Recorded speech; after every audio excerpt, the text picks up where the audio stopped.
Alright, y'all. Welcome back to another video on Cage IQ. Now, today's video is a UFC prediction video for maximum profit, whatever profit means to you. Now, this card is one of the more anticipated cards of the year. We have UFC 326 Holloway versus Oliveira, the rematch. This fight is 10 years in the making. The first fight ended anticlimactically. Charles Oliveira, I don't know what he did to his neck, but yeah, the fight ended pretty fast, and it's only right that these guys run it back. And we have a pretty decent card. Not the greatest, but some exciting fights all around. So, without further ado, let's get into it. Let's run the intro.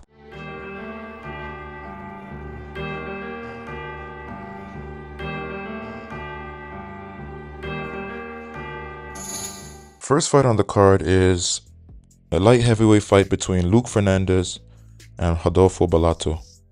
Now, Luke Fernandez is making his debut. He's 6-0, doesn't have a lot of experience, but I will say he's explosive, and he got a good win on the Contender Series, which everybody does, because you won't make it if you don't. But what I will say is, Bellato, as inconsistent as he is with a 1-1-1-1 record in the UFC, he's a tough dude. I will say that he is a tough dude. He does weather the storm pretty well, and he will walk you down if need be. The problem is he's very hittable, and is he hittable enough to survive the first round? That's the real question. And the answer is I think he is. I think he's fought competitors that are, solid, in Jimmy Crute, Vitor Petrino, who sparked him out cold. Don't get it twisted, he sparked him out cold, but he's a X factor. He has that type of power that will put you out. He's knocked out a lot of dudes in the UFC, and Bellato is just one of the dudes on the lists. So I don't know if Fernandez has that power though. That's the real question. I think Bellato can weather the storm and walk him down to a decision. I can see this fight being close because I don't know if Fernandez is the type of guy who will under pressure. Again, unproven. But Bellato, I think he'll get it done with his experience and his toughness. So give me Bellato by decision. Next fight on the card is Jong Yong Lee versus Gaston Bolaños.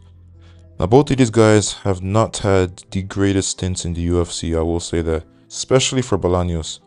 The record doesn't tell the full tale of his game. He's a pretty good striker, I will say that. He uses his kicks pretty well. And the thing is, though, he loses. He loses a lot of his fights, and some of them aren't even competitive. One thing I will say is he's very, what's the word I'm looking for?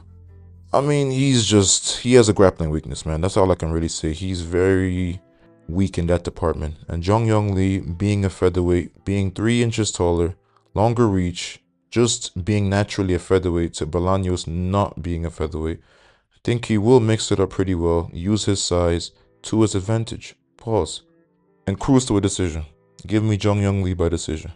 Next fight on the card is Rafael Tobias versus Dr. Nurgazai. Again, Tobias is a UFC debutant coming from the Contender Series. Difference is with him, he is grappling heavy. He is very grapple heavy. And Dr. Nurgazai, why does he look like that? Yo, bro, I can't pick someone in the light heavyweight division that looks like that. I don't care if, this is a don't judge a book by its cover ass type of nah, bro. I'm not picking Dr. Nurgazai, bro. He can't grapple. He got choked out in his last fight. And Tobias is a grappling specialist. He is a big Brazilian guy, 22 years old, ready to kill someone. Bro, give me Tobias by submission. Give me Tobias by submission, man, in the first round. This is a pretty easy pick. I'm not even going to go into detail with this one. Just look at Nurgazai, man, and tell me you're going to pick him to beat this guy. This 14-1 young Brazilian killer. Nah, come on, man. You know what? He might even knock out Nurgazai. Don't be surprised if he feints the takedowns and just absolutely sparks him out. I don't know how tough Nurgazai is. He got dropped by Brandon Ribeiro, so that's not a good look. But don't be surprised if he just drops a big meaty overhand on Nurgazai's chin and gets sparked out in the first round. Anyway, this fight's not making out the first round. I think Tobias is a lock. Lock him in, man. Last fight on the early prelims is Sumo Darji versus Jesus Aguilar. Again, I think this is an easy pick. Sumo Darji is taller, longer, better on the feet, and he's not going to play Jesus Aguilar's game. How is Aguilar even going to get in to range to play his game? Sumo Darji is very good at playing the outside game. Just look what he did to Charles Johnson. Look what he did to Kevin Borjas. Look what he's done to... Who was the other guy he fought? I think it's some American dude. American wrestler. I forgot his name, but... Look what he did to those guys. He lost to Charles Johnson, but Charles Johnson had to really bite down on the mouthpiece and figure out how to win. Because he was losing... He did lose a round or two. He did lose a round. Arguably two.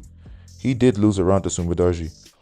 That fight was extremely close. You guys have to go back and watch that fight, but it was extremely close. And if you can make it extremely close on the feet with Charles, he's going to school Aguilar. The only way I see Aguilar winning is just by catching him. Flush on the chin with one of those big overhands that he likes to throw. The thing is, though, I don't see that happening. I think Jesus Aguilar is pretty outgunned in this fight. So give me Sumo Darji by decision. It won't be the most entertaining fight if Sumo Darji plays it correctly, but if he does play it correctly, he's beating this guy easily. Come on, man. Sumo Darji by decision. Next fight on the card. Yo, just look at this guy's name. Yo, I know how to pronounce it, but it's just every time I see his name on a card, I'm just thinking, yo, there he goes. That's all I can say. There he goes. Cause Nyamdragal Tumendemberel. Can I just get a round of applause, to be honest? Can I just get a round of applause? Because this name is ridiculous. Anyway, Tumendemberel versus Cody Durden. Cody Durden he's getting up there, man. He's withering. He's getting worse as the fights go on. The Joshua Van fight didn't look good. The Jose Ochoa fight did not look good at all. That first round was kind of competitive, but then Jose Ochoa said, I understand it now, and knocked you out in the first 15 seconds of the second round. It just goes to show that, I mean, everybody withers away eventually. Your durability and your toughness can only take you so far. With that being said, is Nyamdragal Tumendemberel a finisher like that? On the feet? I don't think he is. But the problem is, your chin, you can't lose your chin at flyweight. You can't. If you get chinny at flyweight, anybody can catch you. Speed is the, what's the word? The speed is the theme of this card. I think there's going to be a lot of fighters on this card that are going to use speed to their advantage. I think Tumendemberel might have that advantage with the speed.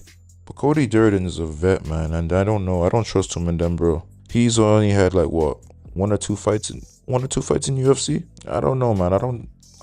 You know what? This might be a close fight because I don't see Tumendemberel knocking him out or submitting him. So I might pick Cody Durden to take this one. I think he's gonna lock in. I think he's gonna lock in and figure him out. I don't think Tumendemberel is that big of a puzzle. He's a submission threat, yeah, but Durden's also a grappler, heavy cardio.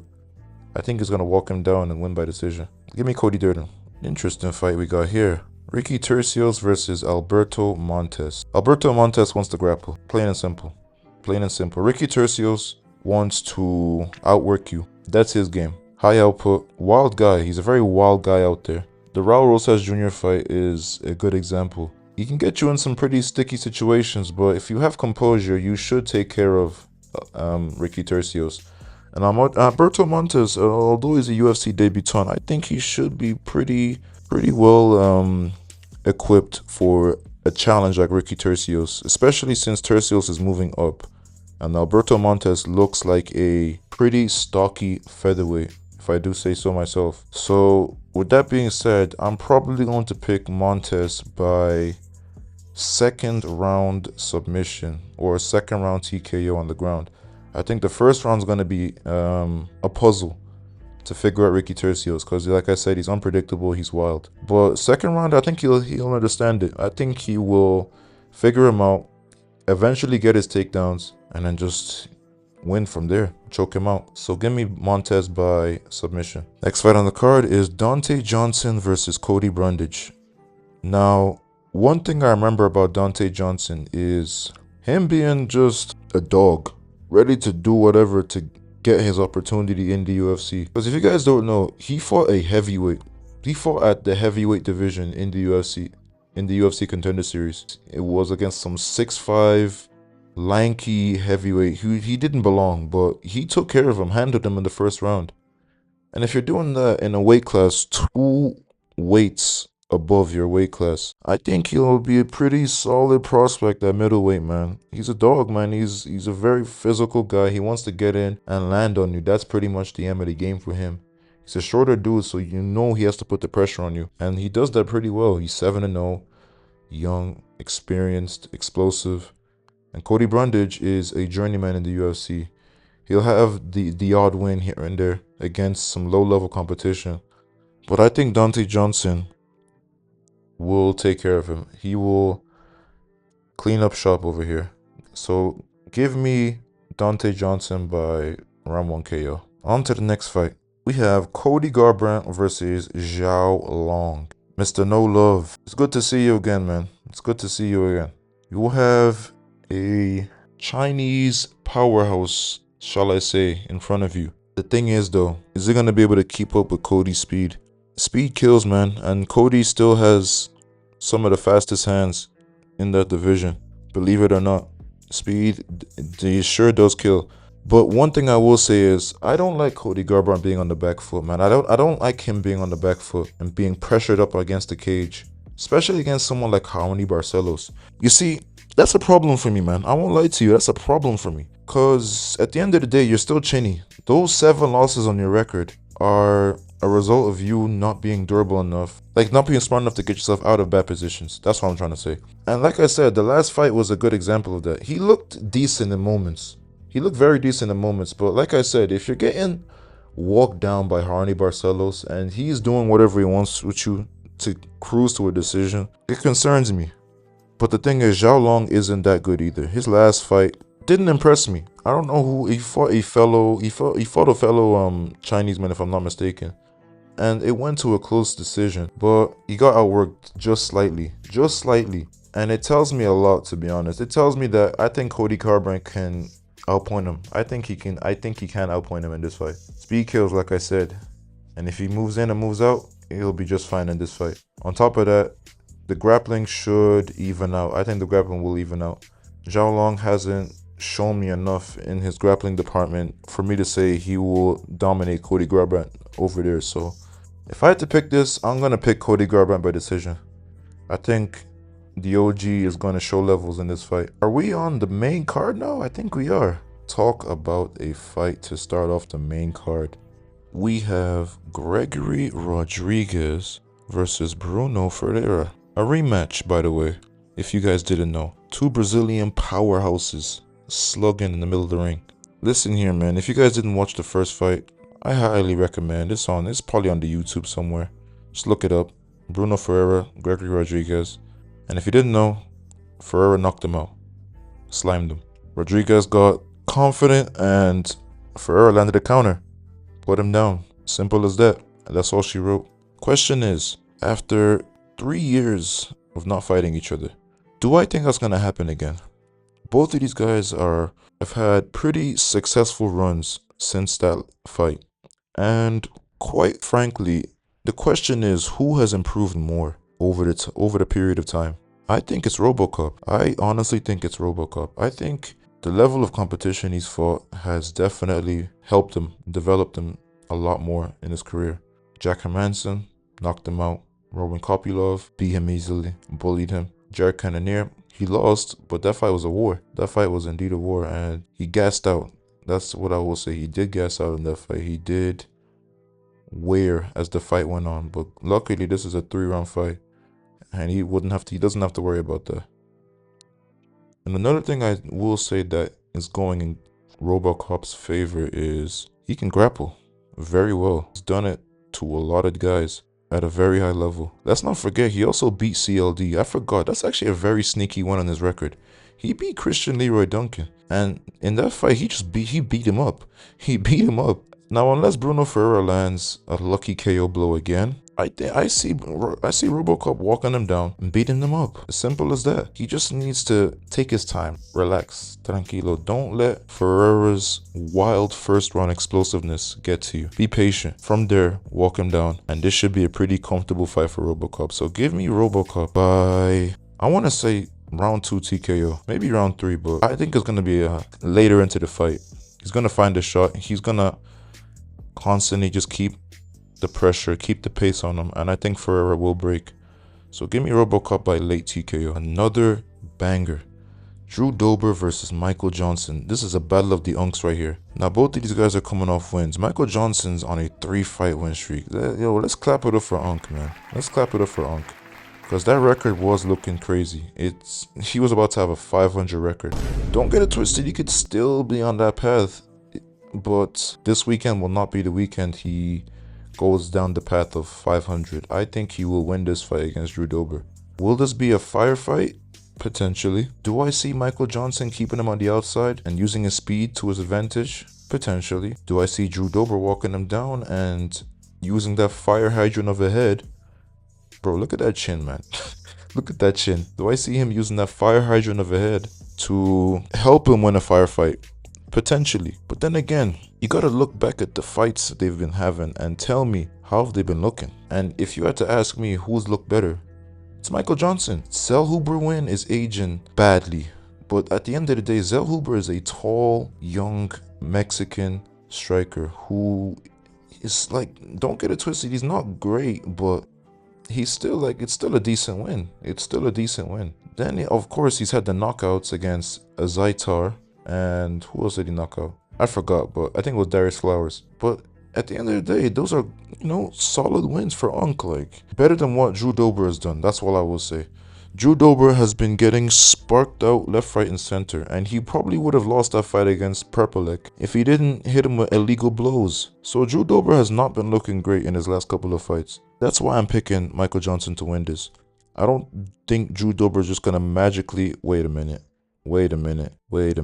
Oh shit, I just realized. Ooh wee. I forgot what Drew Dober does to black folk. Yeah, he tends to that's not gonna, you know what? Fuck that. Yeah, fuck that. I'm not picking Drew Dober. I'm not picking a racially motivated Drew Dober to beat Michael. Nah, fuck all that. Michael Johnson's gonna win this fight. I think decision? No. Decision? No. I don't know if this fight's gonna go to a decision. I don't think this fight's gonna go to a decision. Nah. Does Michael Johnson have enough power in his hands these days to knock out someone like Drew Dober?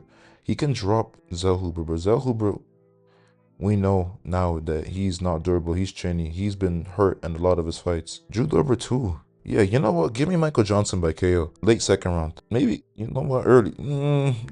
This might be a first round KO. Does this fight make out the first round? I don't know, man. I don't know. I don't think so. But Michael Johnson's winning this fight though. That's all I will say. Wow. Unk versus Young. What do I even call him? A young gunner. We'll call him a young gunner. I don't even know what to call him, but should I call him a young gunner because he's gonna shoot for the legs a lot? I guess you could say that. Yeah, we'll call him the young gunner because if he isn't gunning for takedowns, he's gonna get his ass whooped. Like, I'm very tempted to pick Rob Font because, man, that jab is such a disruptor, bro. Rob Font might have one of the prettiest and sweetest and most technically sound jabs in the UFC. And someone like Raul Rosas, you're going to need that against him. You're going to need that against him because he wants to put the pressure on you.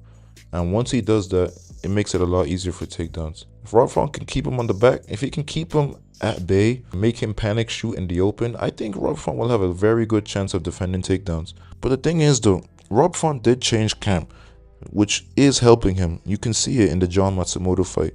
You can see there's a big difference in the John Matsumoto fight and the Corey Sandhagen fight. He did get taken on a couple times, but he got right back up. In that Corey Sandhagen fight, he got controlled, dominated. Is Raul Rosas on that level? I don't think so. Who has Raul Rosas fought? Who did he fight in his last fight to get this matchup? Vince Morales? He beat Vince Morales by decision, who almost had you choked out. Don't get it twisted. Vince Morales was very close to choking you out. You're just lucky you have, I don't even want to say no neck, but like something, you just have some genetic trait just doesn't allow you to get choked out for some reason. I will say he is built different in that department. His grappling is second to none when he gets there. Question is he going to get there? Potentially. I'll keep saying potentially because in this game of MMA, nothing is promised. Nothing is guaranteed. Rob Font could look like absolute dog shit like he did against David Martinez. But the thing is, Martinez, we now know Martinez is up there in the upper echelon of the bantamweight division. He will continue to get high-level matchups and win because he's proven himself. Raul Rosas, though, Has he proven himself? That's the real question. No, he hasn't. The competition does not speak for it. Doesn't like it doesn't really impress me. And I don't know, man. I've seen him fade in fights. If he fades, Rob Font is putting the beats on him, and I can see that happening in this fight. So with that being said, I'm gonna pick Rob Font by decision. I don't see Raul Rosas getting knocked out, but I do see him getting his ass beat, especially if he doesn't get taken. So yeah, give me Rob Font by decision. Next up, we have Caio Borralho versus Reinier de Ridder. Stylistically, this is a very intriguing fight. You want to know the thing with this fight though? I would have loved to see 5 rounds with this fight. This fight could end up being a chess match, or it could end up being a dogfight that stays on the feet, because these guys are both grapplers, and it could potentially cancel each other out. You've seen those grappler matchups that cancel each other out, and it just ends up being a war on the feet. You know, Kamaru Usman, Colby Covington-esque type of fight. These guys, on the other hand, do they bring that type of excitement to the game? Potentially. Reinier de Ridder is a kill or be killed type of fighter. I will say that he most certainly got killed in his last fight. I'll admit to that one, and that shocked me. I thought everybody and their mothers thought he was gonna go out there and handle Brendan Allen, but nah, he quit. He quit, bro. That looked so bad on your neck. That's gonna look so bad down the line, man. You quit on the stool, bro. You weren't hurt that bad. You were just gassed and you didn't want to continue. I'm never gonna forget that. Caio Borralho, on the other hand, he's not gonna quit on himself. He's not gonna sit on that stool and say, you know what, I'm good. I give up. Who does that, man? I know you have 5 fights in 12 months, but at least go out there and finish the fight. Lose fair and square. Don't give up on yourself. That type of trait, that type of tendency doesn't leave someone. I don't think that type of tendency leaves someone. He could come back, you know, refreshed, and he could say whatever about how he's so ready and locked in for this fight. But at the end of the day, are you willing to go to war? Are you willing to bite down and grit down on the mouthpiece and win when you need to? Nah. I don't think so, and I think Caio Borralho, as boring and as, you know, average in certain departments as he is, like he's a jack of all trades type of fighter. If I had to give him like a grade everywhere, I'd say his best aspect is his grappling and his fight IQ. But is his grappling that good though? Is it really that good? It's gonna be good enough to neutralize RDR because he is a BJJ black belt, just like RDR. But he will be able to stuff takedowns, I think so. But I don't think he's great in any like one area. He's not. He's a decent striker, southpaw. You know, he throws a lot of low kicks. He has a fast one too. But that's about it. Congratulations. Didn't get you the win against Amavo. You couldn't get a takedown there. So that answered that question. I think you're good, but you're not championship good. And what have you changed in your game to prove to us that you're championship good? Who knows? It doesn't really matter though, because I think he has enough tools to beat RDR. If this stays primarily on the feet, RDR he's too sloppy for me, man. He's too sloppy for me. Pause. But yeah, he's too sloppy for me. I think Caio is going to play this. He's gonna play this smart. He's gonna play this smart, and he will. I think he's gonna point fight to a decision. As crazy as it sounds, I'm out here chatting my ass off, but I think he's gonna point fight to a decision. This fight may end up being boring, unfortunately. That's why I wanted to see 5 rounds, just so we can get some sort of dog out of one or the other. Because if it goes into the deeper rounds, with this type of fight, I can see it definitely going into the deeper rounds. Then we might have had something, but it's gonna be a 3-round boring decision for Caio Borralho. Now we are on the main event: Max Holloway and Charles Oliveira. Max Holloway by KO, TKO. When does it happen? I don't know. How does it happen? Charles gets reckless. Does his patented Muay Thai walk you down style.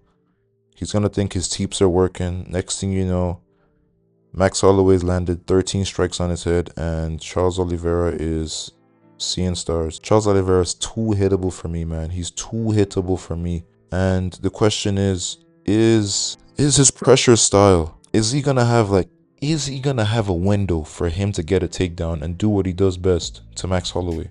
I don't think so. Max Holloway moves around too much. His cardio is too good. He is too clean on the feet. He will tag Charles. That is bound to happen in this fight.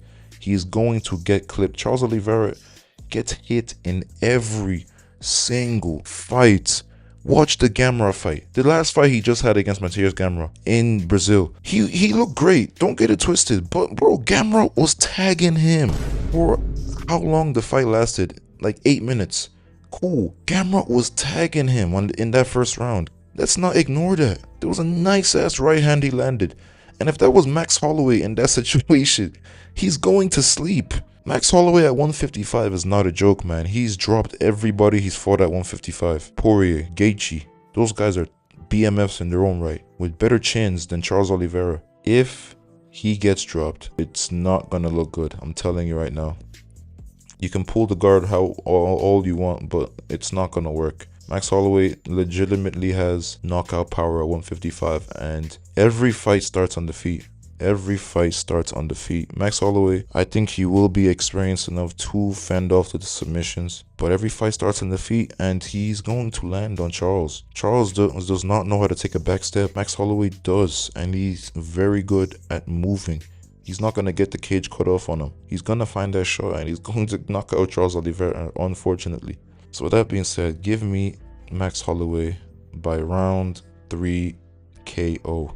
This isn't the greatest card, name value wise. We have a lot of OGs, a lot of experienced guys, but entertainment wise, this main card specifically is going to be a movie. It's going to be a movie, and you do not want to miss it. Alright, I'm out of here.